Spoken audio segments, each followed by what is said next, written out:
Good evening, everyone. Thank you so much for taking your valid time for attending this session. And first of all, I would like to thank Steve for giving me this wonderful opportunity uh, to, to get to present at Los Angeles uh, Data Platform User Group. So my name is Deepti Goguri, and today I would like to present on the topic SQL Engine, its working style. So basically, this session is all about SQL Server internals and architecture. So there is a lot of content to grab. Hopefully you like it. So let's get started. A little bit about me. I'm a database administrator with 7 years of experience in managing SQL Server and databases. I'm a Microsoft certified trainer and Microsoft certified solution expert.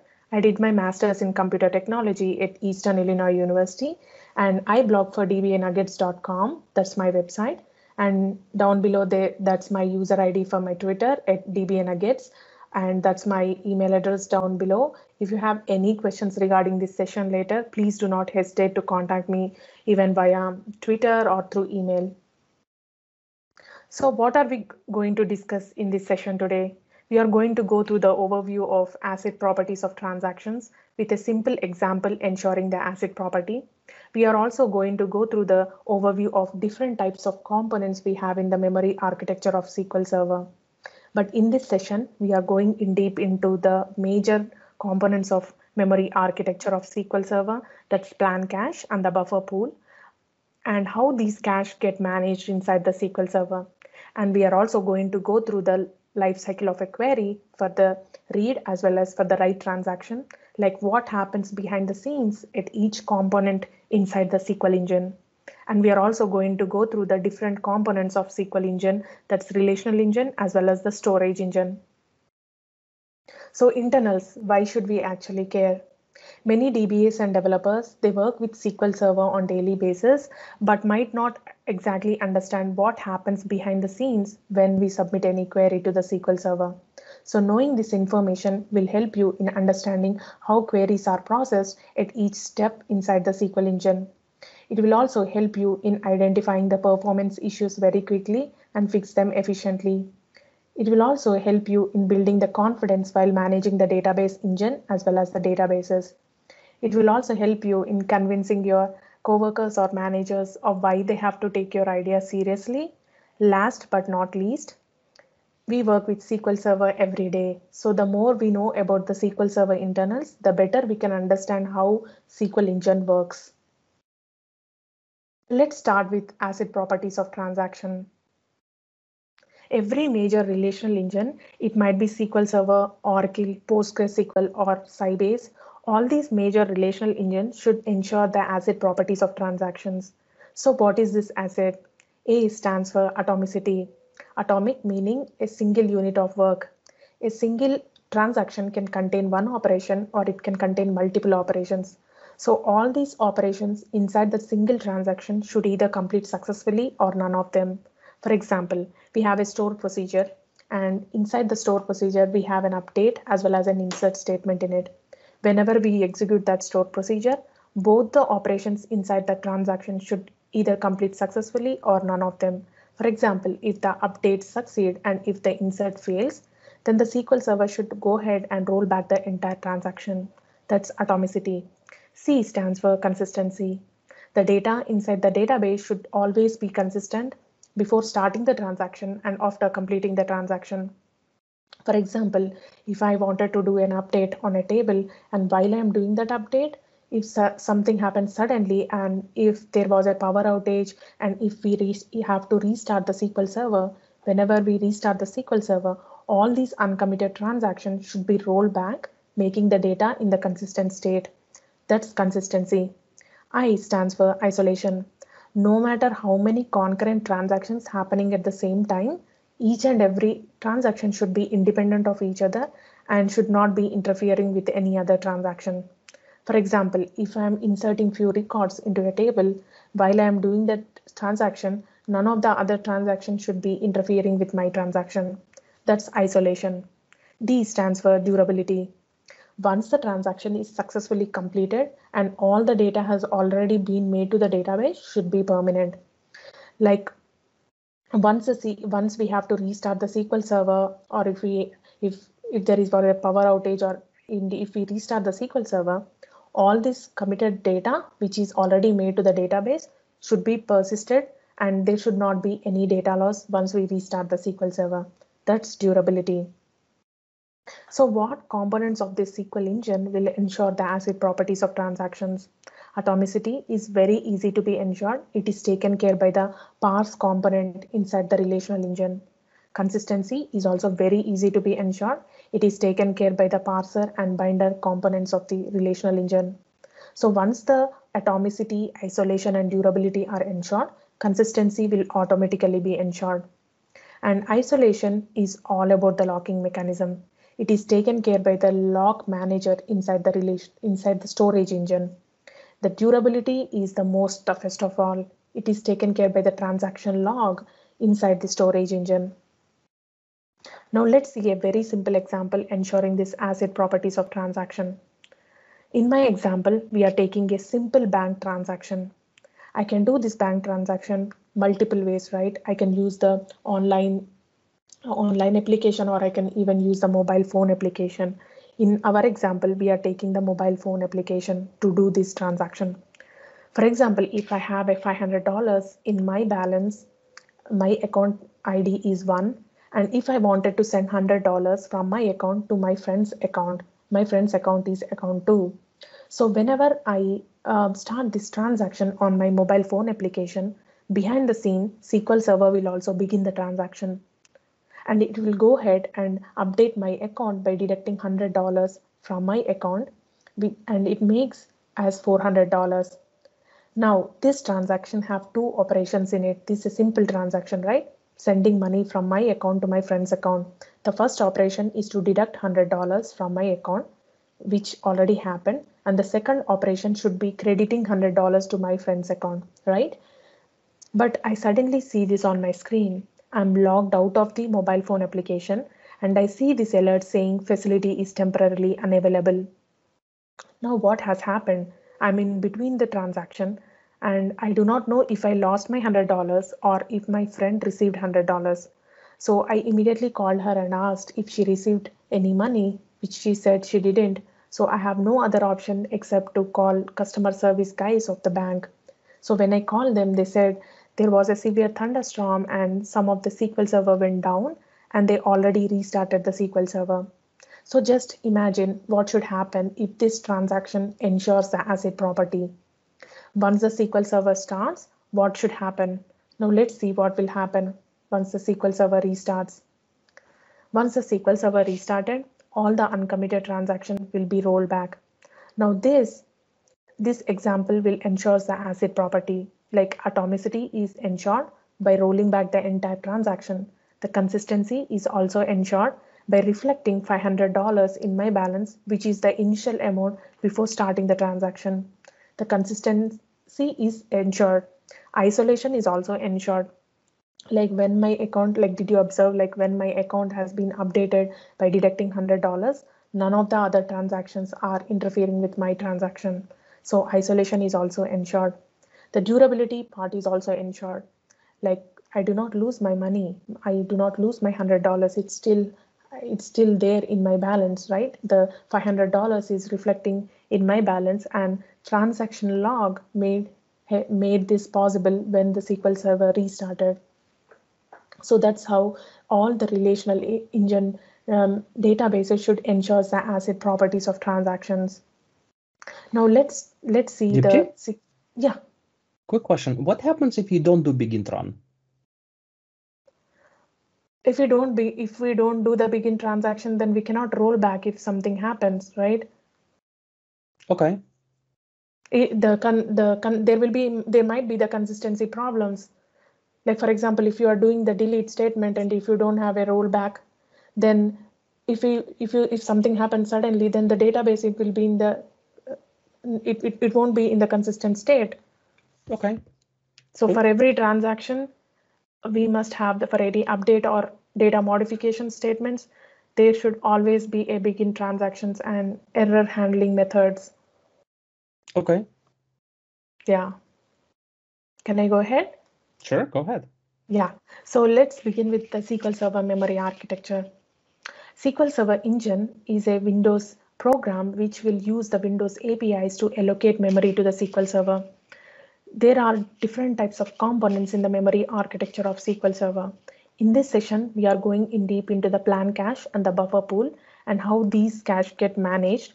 But let's see what other components we have in the memory architecture of SQL Server.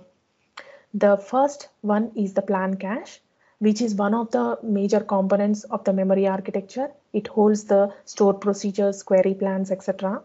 And the buffer pool, which is the major component out of all, it will hold the 8 KB data pages and the index pages.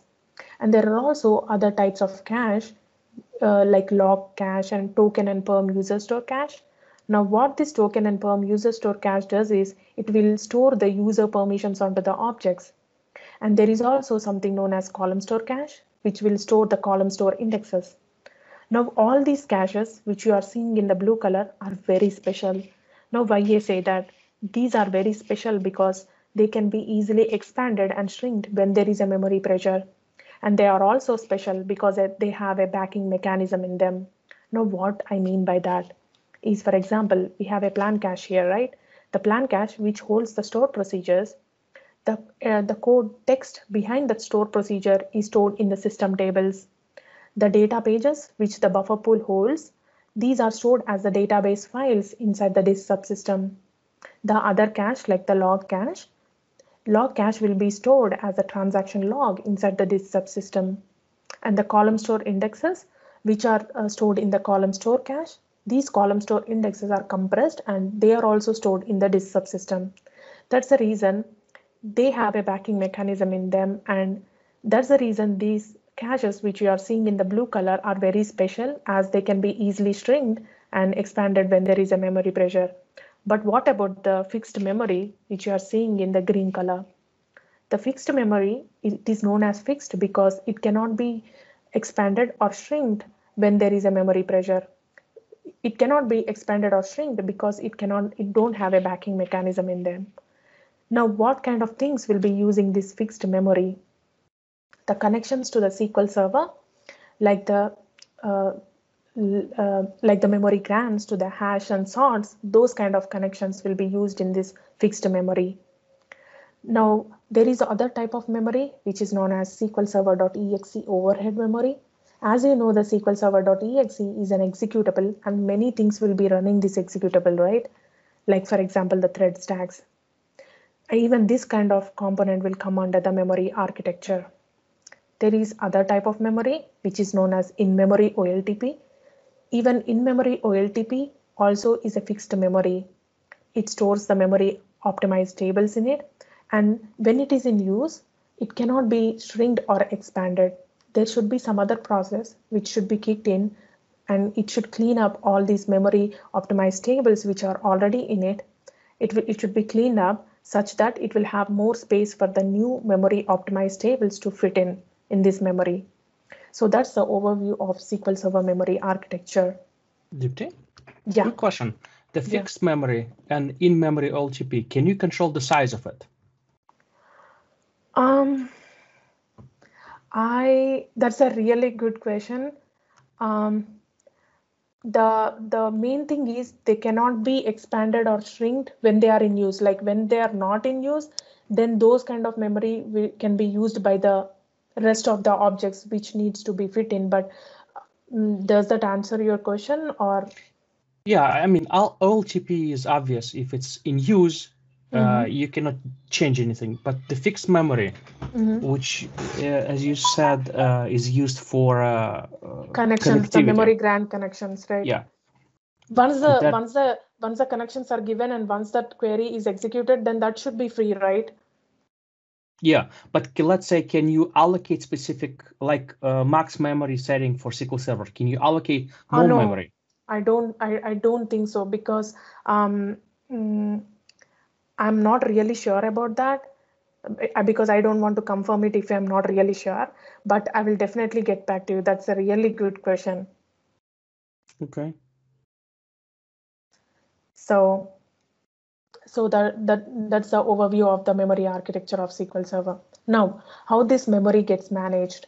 There is something known as least recently used algorithm.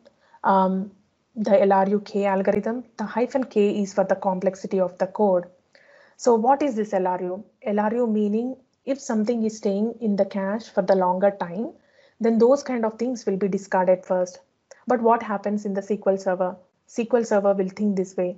If there is an execution plan, which is very easy to be created, like it didn't take any resources or cost for the SQL Server to get created, those kind of execution plans will be discarded first. But if at all there is an execution plan which is very complicated and it took so much of resources and cost for the SQL Server to create the execution plan and to be placed inside the plan cache, then those kind of execution plan will have more chances to stay inside the cache for longer time. So there are two types of processes which will manage this memory. One is the lazy writer and the other is ghost cleanup. Now let's see how these processes works. For example, we have a plan cache here. The right side picture which you are seeing is my plan cache. It's really small. We just have three execution plans in it, the plan 1, plan 2 and plan 3. For each object inside the plan cache, we have two numbers at bottom of each object. The left side number is known as complexity code value and the right side number is known as complexity countdown value. So what happens is when the lazy writer will kicked in by every minute by the SQL Server automatically, what it does is it will go ahead and check if there are any least recently used execution plans. Now in my example, none of them will be used. So what the lazy writer does is it will go ahead and decrement the complexity countdown value by 1 on each object that is not being used. So it will go ahead and decrement the complexity countdown value for the plan 1 from 18 to 17, for the plan 2 from 9 to 8, and for the plan 3 from 2 to 1. And the lazy writer will go away. In the very next minute, the lazy writer will kick back in again to check if there are any least recently used execution plans. In my example, none of them will be used again. So what it does is it will go ahead and decrement the plan 1 complexity countdown value from 17 to 16, for the plan 2 from 8 to 7, and for the plan 3 from 1 to 0. Now, did you observe the complexity countdown value for the plan 3 has changed to 0? That means the SQL Server should go ahead and discard this plan out of the cache, right? But that is not what it is going to happen. There is some other process known as ghost cleanup, which will be kicked in every few minutes by the SQL Server automatically. What it does is it will go ahead and check if there are any execution plans that don't have the countdown value. And what it does is it will go ahead and flag those as ghosted. That means they are still in the plan cache, but they are in the half-life. Like for example, tomorrow there is a memory pressure. The ghost cleanup regularly on it process, it will just come in and clean up all these ghosted execution plans out of the cache. But if there is no memory pressure, then these execution plans are still there in the plan cache, such that some other person might come tomorrow and might be using the same execution plan. So that's how the ghost cleanup works. And in the very next minute, the lazy writer will kick back in again to see if there are any least recently used execution plans. In our example, right now, the plan 2 will be used. So what happens is lazy writer will go ahead and increment the complexity countdown value, which is 7 for the plan 2, to its original value, which is 9. So that's how the lazy writer and ghost cleanup works and how they manage the plan cache. Now let's see how the buffer pool gets managed. Quick question. Sure. Any way to force SQL Server not to discard the plan? Is that even an option? That's a very good question. No, I don't think so, because whenever the SQL Server restart, all these plans will get out of the memory anyway, right? Right, but as long as it works, as long as there is no restart, let's say for whatever reason, I want one plan to stay in cache forever until there is a restart. Is that even an option? Or ghost cleanup is going to happen anyway? That's an interesting question, but there is some other kind of things, right? The statistics, like whenever there is a data change and whenever the SQL Server will update these statistics, in some scenarios, those execution plans will be invalidated and they will be generated again. Got it. So Okay. there are other processes also which have to be considered in this kind of situation. Fair enough. Thank you. Yeah. So when we talk about the buffer pool, the buffer pool mainly it has to store the 8 KB data pages as well as the index pages in it. So basically the buffer pool will hold three type of different structures in it. That those are the heaps, clustered indexes as well as the non-clustered indexes. So for example, if you wanted to do select star from a table, which is a heap table, basically, you know what will happen. The buffer pool has to go ahead and grab all those data pages into its buffer pool and do the modifications over there. So, which is very IO intensive because the buffer pool has to go and grab all those data pages, right? Which is very IO intensive and resource consuming. But instead, if you put the clustered indexes and non-clustered indexes on the top of it, on the top of that heap table, then the buffer pool has to go only few trips to the disk subsystem to grab those pages into the buffer pool. So basically, the indexes will help reduce the IO and speed up the query process. Now, how does this buffer pool gets managed? There is something known as a checkpoint process, which will be kicked in every few minutes by the SQL Server automatically. Now, what this checkpoint does is, it will go ahead and check if there are any dirty pages. Now, what are these dirty pages? Dirty pages are the pages which are already modified in the buffer pool, but they are not hardened to the disk yet. So what this checkpoint process does is it will go ahead and check if there are any dirty pages in the buffer pool. Now, if it finds any dirty pages, it will go ahead and harden them onto the disk subsystem in the database files. So you can also manually run this checkpoint process whenever you want on the fly in your management studio by running this word checkpoint.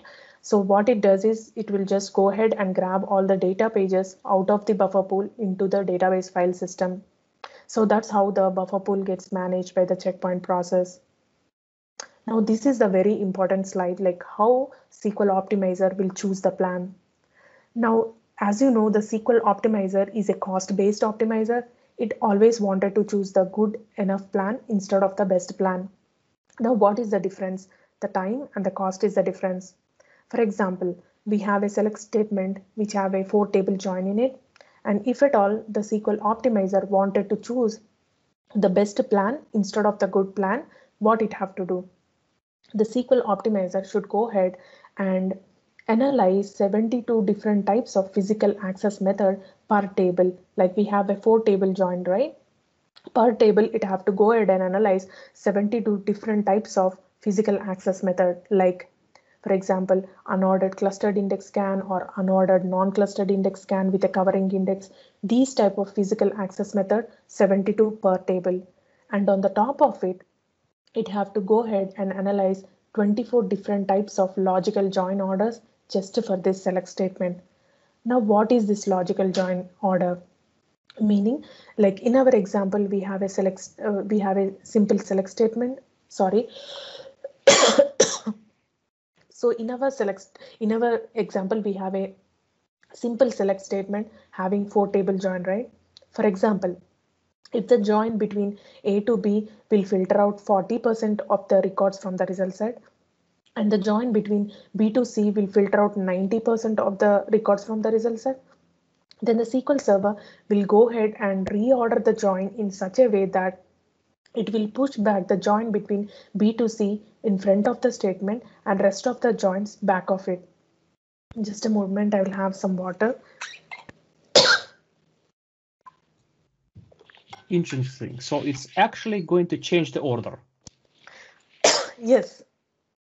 And is it taking the more complicated join first, or is it taking the less complicated join first?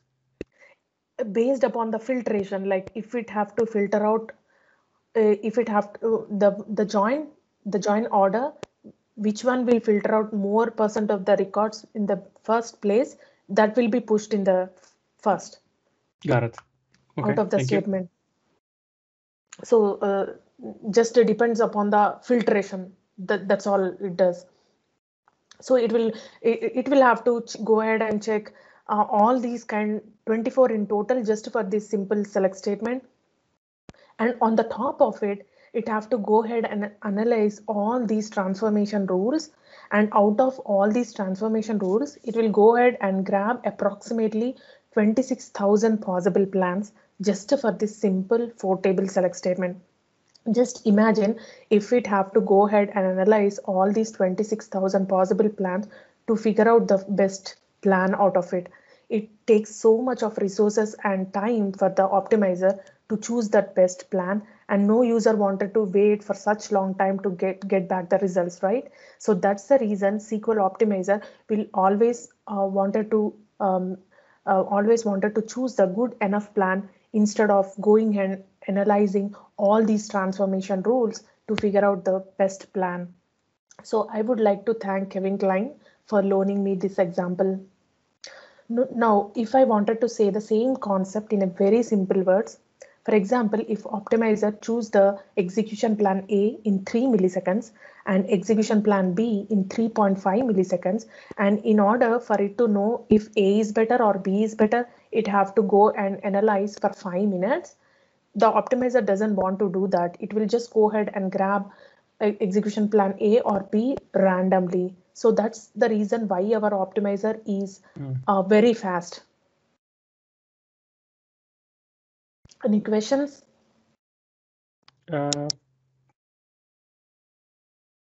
I don't see any questions. I don't have any questions. Sure. So let's start with the life cycle of a query.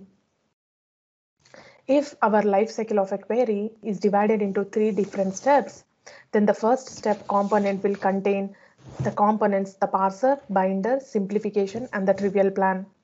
These 4 components from the first step are very easy and very lightweight to the SQL Server. They doesn't need much metadata except for the query as well as the table definitions. That's all they need. When you come to the second step contains the components, the load metadata, join heuristics, and search phases. All the metadata that it requires to process any query are gathered here at this second step components. Now, when you come to the third step contains the components access methods, transaction manager, and buffer manager.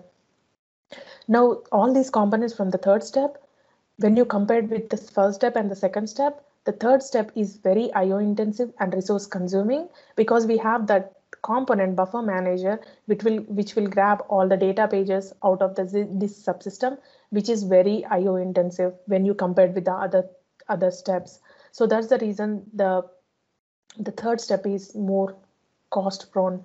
So the first step components and the second step components will come under the relational engine, and the third step components will come under the storage engine. Now let's see how a simple select query runs behind the scenes.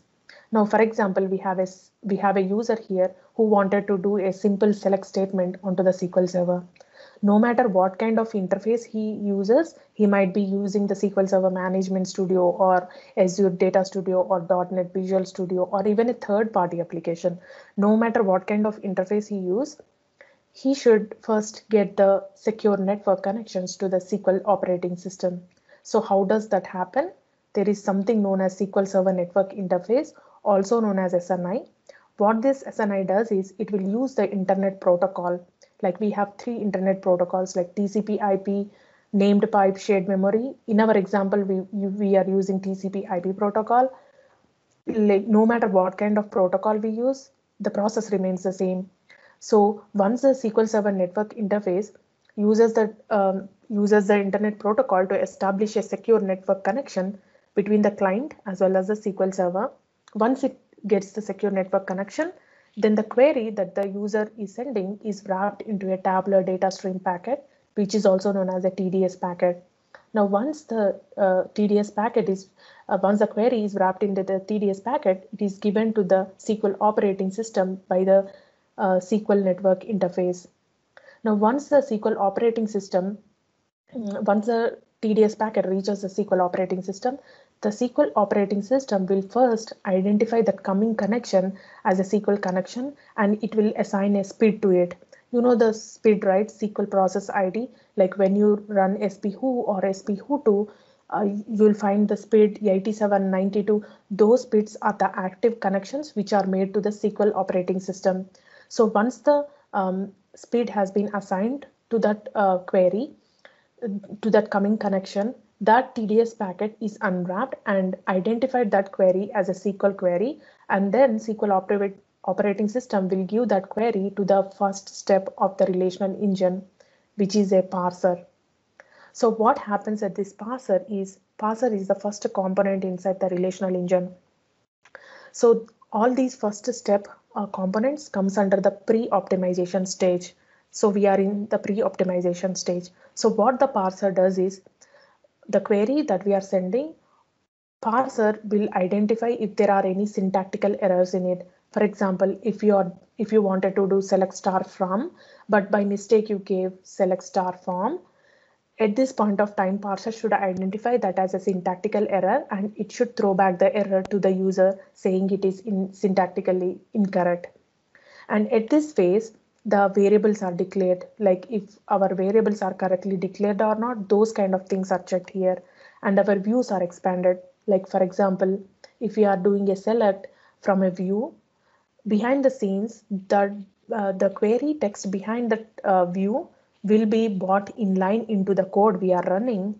And then on the top of it, the parser, what it does is it will put a hash on the query we are submitting, and it will check for the exact match of the execution plan from the plan cache. If at all it finds the exact match, then it is going to use the same execution plan from the plan cache for the execution phase. But if at all it didn't find any exact match of the execution plan, it will go ahead and build the initial logical tree for the first time. And then our query is sent to the binder phase. Now what the binder does is, binder will identify and validates the columns as well as the tables if they are valid or not. Like the binder is also known as algebraizer and normalizer. But the parser, it will just identify the syntax, but the binder is the one which will validate the objects and the columns in our query. And user permissions are checked here, like the user who is running the query, if we have the enough permissions to execute those objects, those kind of things are checked here. And data type resolution happens here.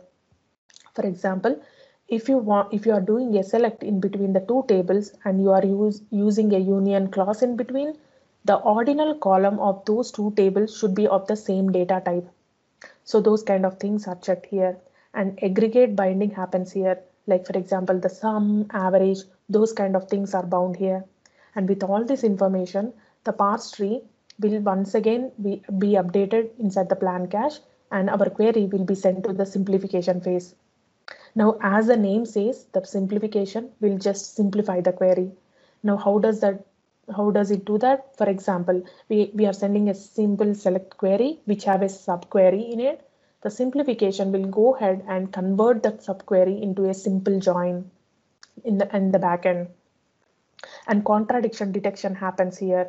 Like for example, if there is a foreign key contradiction, those kind of things are detected here.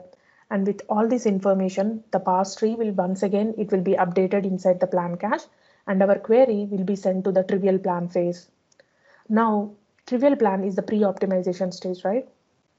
If our query that we are sending is really simple, the SQL server will think that, okay, this is a very simple query.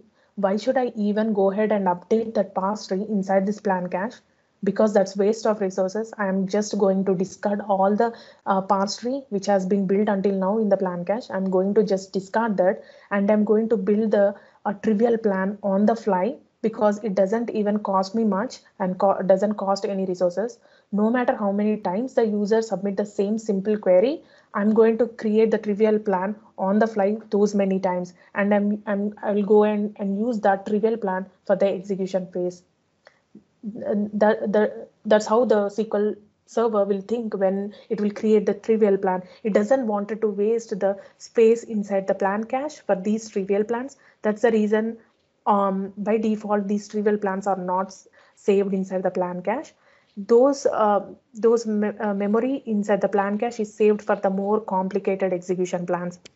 So for example, if you are not sending the very easy and very lightweight query to the SQL Server, but instead we are sending a really complicated query, like for example, the 10 tables in the query with a complicated logic, then that query will be taken as a complicated query and our query will be sent to the second step of the relational engine.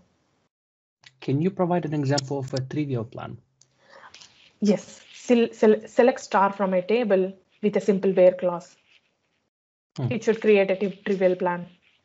And no matter if the user run the same query 1,000 times, the SQL Server is going to create the trivial plan 1,000 times. So it's probably not going to use the cache. No, not at all. Okay. But there are options that we can force them to change them as a full plan. We can force them to be. I will discuss that later in our demo. Got it. Okay, thank you. Yeah. So if our query is really complicated, then our query is now sent to the second step inside the relational engine.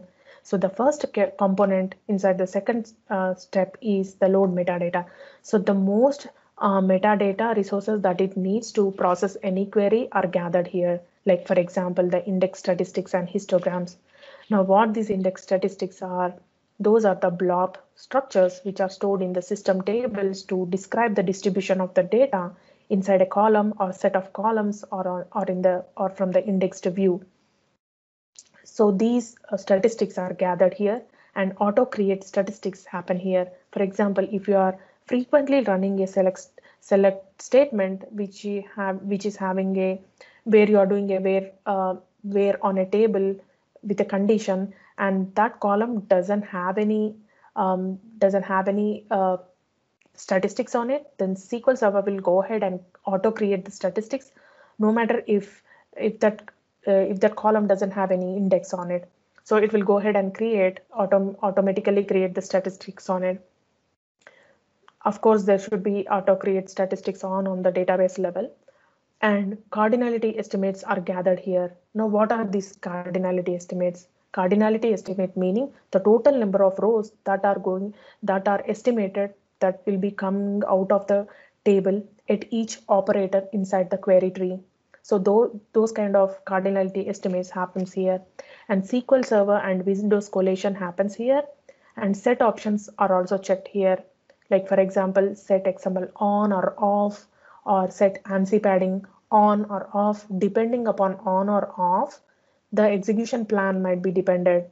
And with all this information, the parse tree inside the plan cache is once again updated, and then our query is sent to the join heuristic phase. So what happens in this join heuristics is, I just discussed in our earlier slides, like the reordering of join, but let me explain again. If we have a simple select statement with a 3-table join in it, and the join between A to B will filter out 40% of the records from the result set earlier, and the join between B to C will filter out 90% of the records from the result set, then the SQL optimizer will go ahead and convert that, reorder the join in such a way that it will push the join between B to C front of the statement and A to B back of it. Now, why it does that is because it wanted to grab the results as soon as possible. And with all this information, the parse tree is once again updated inside the plan cache, and then our query is sent to the search phases. Now, in the very next slide, I'm going to discuss what are these search phases are and how it works. But for now, just remember that the optimizer is a cost-based optimizer. It always wanted to choose the good enough plan. So the optimizer have to go ahead and choose any execution plan from these 3 phases, like phase 0, phase 1, and phase 2. Once it grabs the execution plan from these 3 phases, the good enough execution plan, it will go ahead and update inside the plan cache, and finally it will be placing a hash on it, and then our query will be sent to the storage engine phase. But before going into the storage engine phase, let's see what these search phases are. Now, the optimizer have to go ahead and choose any execution plan from these 3 phases, right? The phase 0 is also known as transaction plan. Most of the plans from these phase 0 are created at the pre-optimization stage.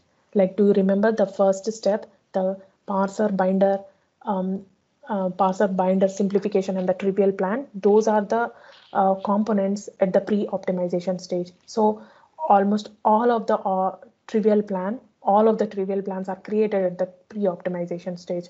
These execution plans are quickly created as soon as possible, and these trivial plans are created for a very small queries with maximum of 3 tables, and very basic heuristics are needed to create these trivial plans. And the phase one, when you go to the phase one is also known as a quick plan, like maximum of 8, like queries with maximum of 8 tables in that queries will be created at this phase one, and more transformation rules are needed than the phase 0. Now what this phase 0 and phase 1 does is, it will take our query and it will compare that query to already existing execution shapes. If it finds good enough plan, then it will go ahead and grab the execution plan from those execution shapes. But that is not the case with the phase 2. Phase 2 is also known as a full plan. Now more complicated queries are created, those kind of execution plans are created at phase 2. Now most of the parallelism, spills and spools to the TempDB happen at this phase. All the transformation rules are unlocked here. Now what this phase 2 does is, the SQL optimizer, what it does is, it won't compare with any existing execution shapes. What it does is, it will go ahead and prune off all the rules which we are not using. Like for example, if you are not using a blob data type or nvarchar max in our select query, optimizer will go ahead and prune off all the transformation rules which are related to this nvarchar max or blob data types, such that it will go ahead and grab the good enough execution plan as quickly as possible without analyzing all these transformation rules to get the best execution plan. So that's how the optimizer will go ahead and choose any execution plan from these 3 phases. Now our select query is at the storage engine phase. That is the third step. So the first component inside the third step is access methods. The access method, by itself, it doesn't process any operation by itself. But what it does is, it wanted to analyze how it have to gather the results from the database file system. That's all it does. So once our query has gone to the transaction manager component has 2 more components in it, the log manager and the log manager. So before explaining more into transaction manager, let's remember that any query, it might be a read or write transaction, any query have to pass through the first step as well as the second step to reach the third step. If the query is very simple, then it won't come to the second step, because it will build the initial in the trivial plan on the fly and it will use for the execution phase. But if the query is really complicated, then it have to pass to the second step. But all the difference happens at the storage engine phase. Also, the difference happens at the transaction manager component and the buffer manager component. Now let's see for the read transaction what happens at the transaction manager component. As we know, we have the log manager as well as the log manager for the transaction manager component. For the read transaction, the transaction manager will just invoke the log manager part of it, and it doesn't invoke the log manager part of it. And you know that, right? Why? It's because this is just a read transaction and we are not making any changes to the database pages in the buffer pool. That's the reason we don't want to write anything onto the log manager. So that's the reason the transaction manager will just invoke the log manager part of it, and it will request the buffer manager to put a shared lock on the resources that the buffer manager needs to process this query. So once our query has reached the buffer manager component, the buffer manager component, what it does is, it will just put a shared lock on the resources, right? It just put the shared lock because this is a read transaction. We don't need to put an exclusive lock. So it will just put a shared lock on the resources it needs, and then it will go ahead and check if those resources are already in the buffer pool. If it doesn't find any resources or some of them, it will go ahead and grab those pages in the form of 8 KB pages, put them in the buffer pool, do the operation over there, and send the results to the query to the user. Very simple, the read transaction. But what about the write transaction? The access method, as we know, it doesn't do any operation by itself, but it will just analyze how this how it have to gather all the results from the database file system. Once our query has reached to the transaction manager component, now the transaction log will be invoked first before invoking the log manager. So once it invokes the transaction log, before writing anything onto the database data pages in the buffer pool, the transaction manager it has to first write those changes into the transaction log. Once it writes those changes, it will invoke the log manager component, and it will request the buffer manager to put an exclusive lock on those resources that the buffer manager needs. Now, why exclusive? Because this is a write transaction and we do not want any other transaction should be interfering with our transaction, right? That's the reason. Now, once the query has reached to the buffer manager component, the buffer manager, it will first put the exclusive lock on the resources it needs, and then it will check if all the resources that it needs are already in the buffer pool. If it doesn't find any, it have to go ahead and grab those resources, those data pages in the form of 8 KB pages, put them in the buffer pool, do the operations over there, and send the success message to the user. Now, did you observe that data pages are already modified in the buffer pool here, but they are not hardened to the disk subsystem yet, onto the database file system yet, right? That's when the checkpoint process will kick in, and it will check for these dirty pages in the buffer pool, and it will push them back to the database file system and harden them onto the disk. That's how the read-write transaction works. Now let's see the demo of how these pre-optimization stages works in the Management Studio. I think I have to share my screen again.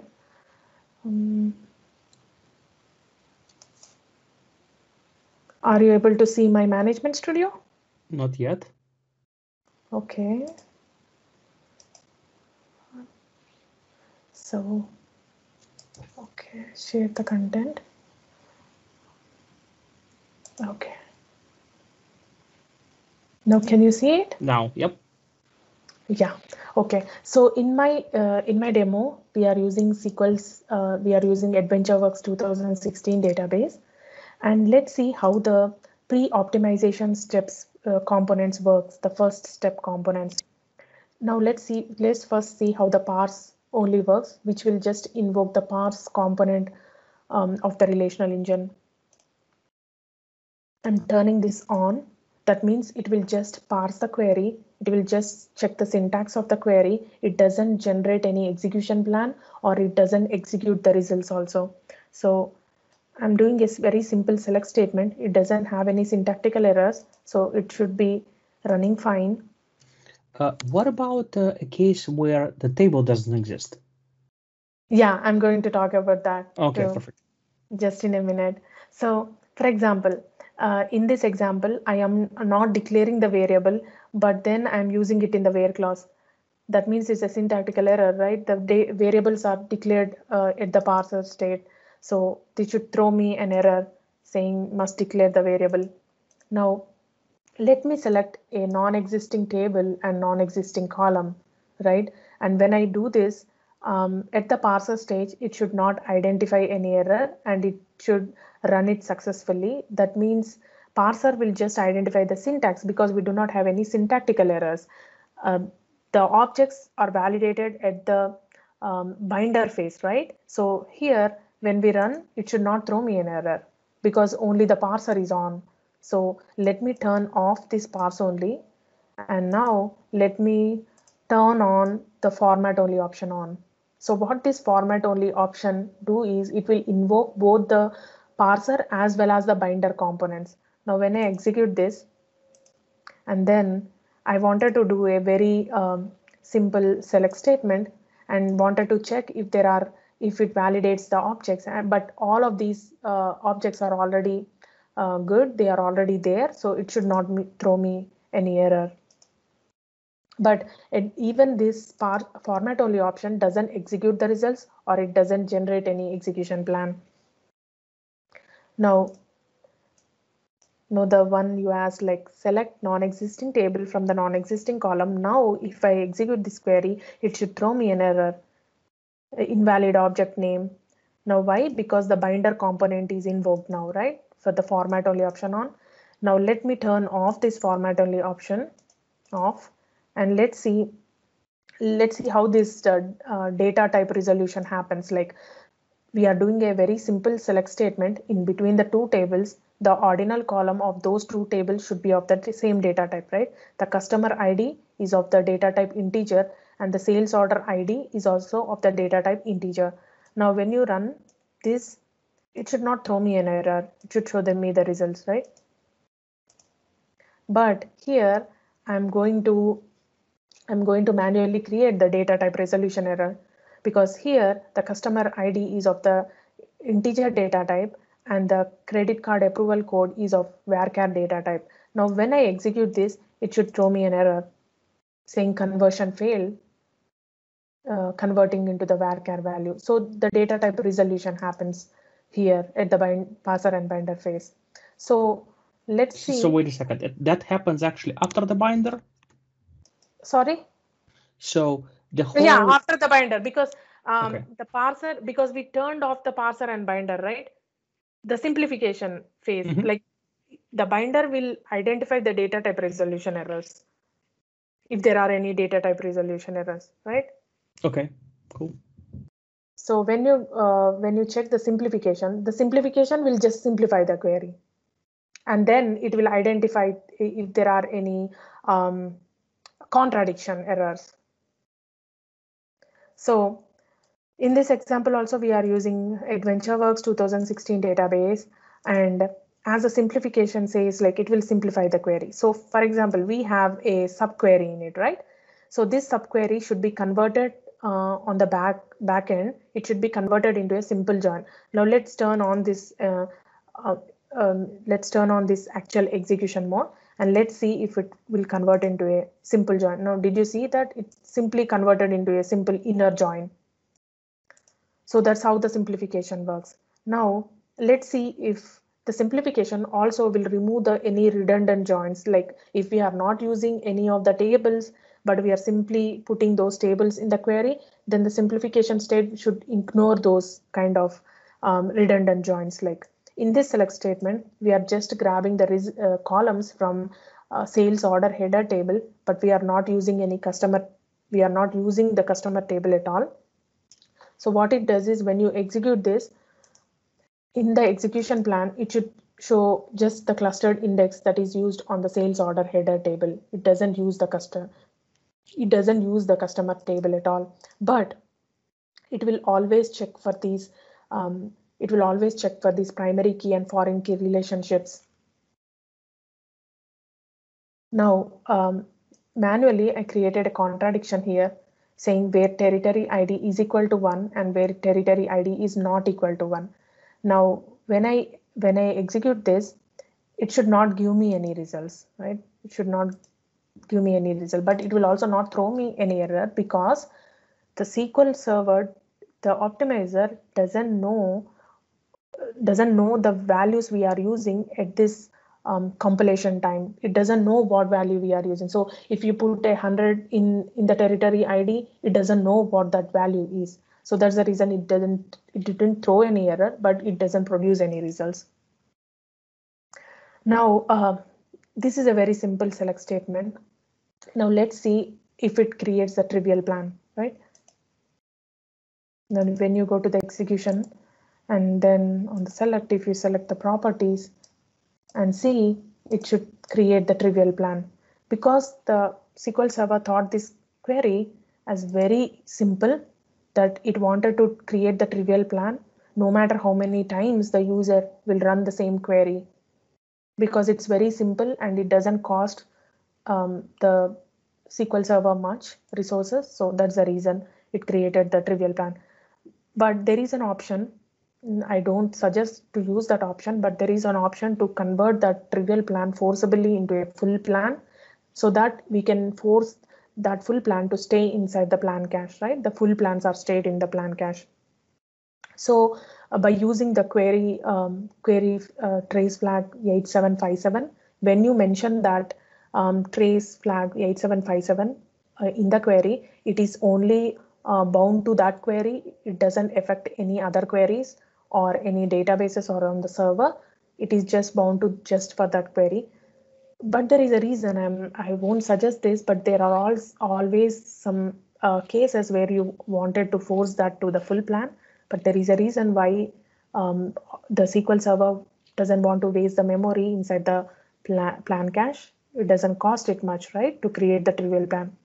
So let's see if it will go ahead and create the full plan or not. In the execution plan, when you create the properties, see the optimization phase is full. So that's how it will convert the trivial plan into a full plan.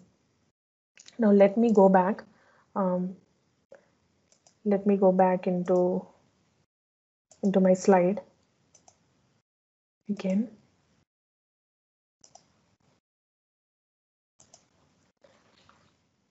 In the summary, what we have discussed in this session is we have gone through the overview of ACID properties of transaction with a simple example ensuring the ACID properties.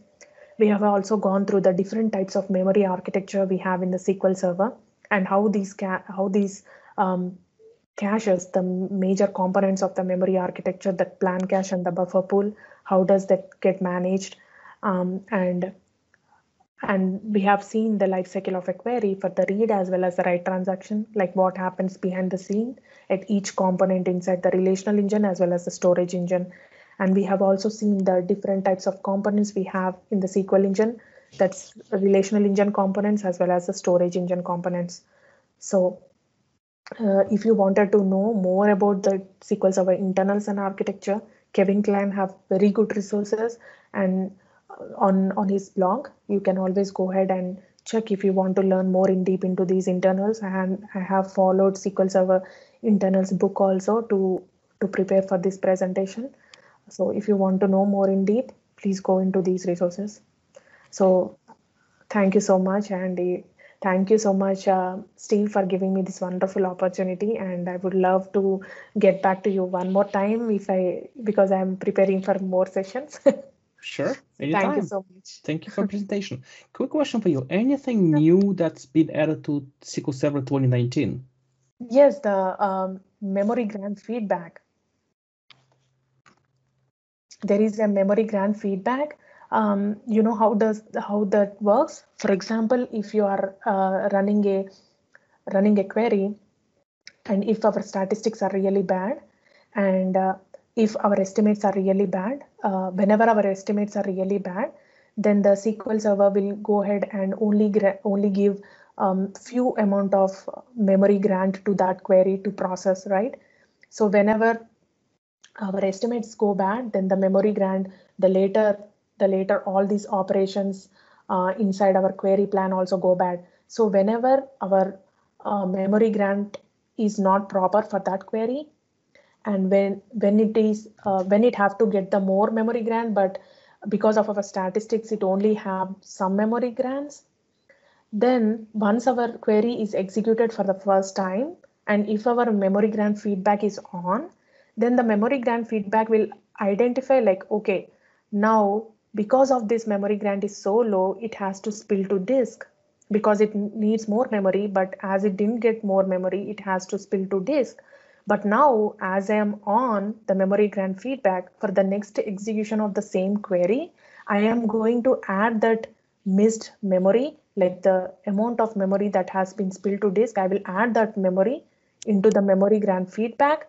Whenever that query will run for the next time, then the memory grant feedback will be invoked and it will grant more memory for that query to be executed such that it won't spill to disk. That's how the memory grant feedback works. But if at all our query, like for example, if you are using a store procedure, right? If one of your variables give only 30% of records and other variable will give like 1 million records, right? Whenever you are whenever you wanted to run that store procedure multiple times, like very frequently, then the memory grant feedback can't decide like whether it have to decrease the memory or increase the memory. It will eventually turn itself off. And this is probably where query store is going to be more effective. The memory grant feedback, actually, it cannot store memory grant feedback details into the query store. That Microsoft did not.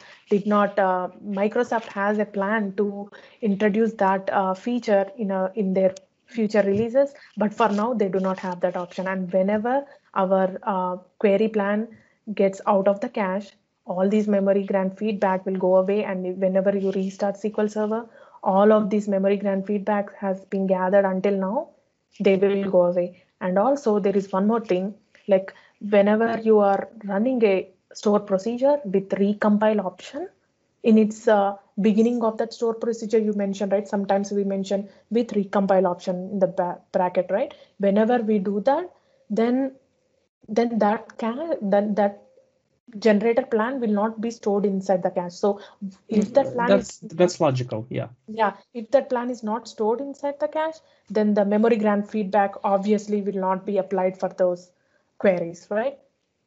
Got it. So yeah. Interesting. So, yeah. Very good session. Awesome. Thank you. Thank you so much. It's my pleasure that it helped. Any more questions from other people? Please feel free to unmute yourself or drop a question in the chat and I'll just voice it out. So how many attendees did we have today? 6. Good. So this is really shy from 38 registrations. Okay. That's really strange. And because your session will be recorded, people can always watch it, right? Yeah. That's true. Yep. So if Hi, you have Deepti, thank you very much. I just wanted to say I think a lot of people count on that because it's late at the end of the day and everybody's tired, so people count on the recording. I absolutely. Yes, thank you very much. Very informative. Thank you so much. I absolutely understand because I sometimes do the same thing. Like I will take it granted. See, I have that video on the YouTube. Why not I watch it later? But that's completely fine, you know, because everybody gets tired working all the day and especially during these pandemic times. Makes sense. Yeah. Yeah. So any more questions? And I will look about that question you told me, like if the fixed memory can be increased in size, especially, you know. I guess if it could be fixed to some specific amount. Yes, I will find that out and I will let you know. Thank you for presenting. Thank you, and have a good night, guys. Thank you so much for attending this session, but for taking your time to attend this session. Thank you and bye. Good night. Bye-bye. Bye.